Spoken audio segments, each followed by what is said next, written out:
आणि सर्व आंदोलक विद्यार्थ्यांना शांततेचं आवाहन करता येते, सर्वांना शांत बसण्याचं आवाहन करण्यात येते। आणि या ठिकाणी विद्यार्थी आपली भूमिका स्पष्ट आहेत, कंबाईनची ॲड आल्याशिवाय कोणी हलणार नाही, कंबाईनच्या जागा वाढत झाल्या पाहिजे मागणे सगळे विद्यार्थी आता अजूनही रस्त्यावर आहेत।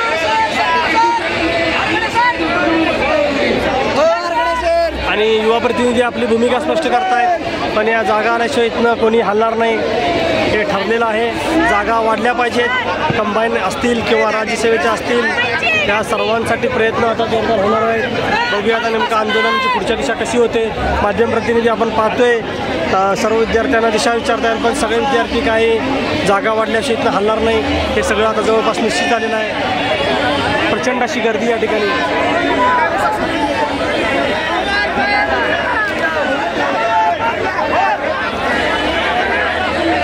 रोहितदादा पवार देखील आपली भूमिका या ठिकाणी सांगत आहेत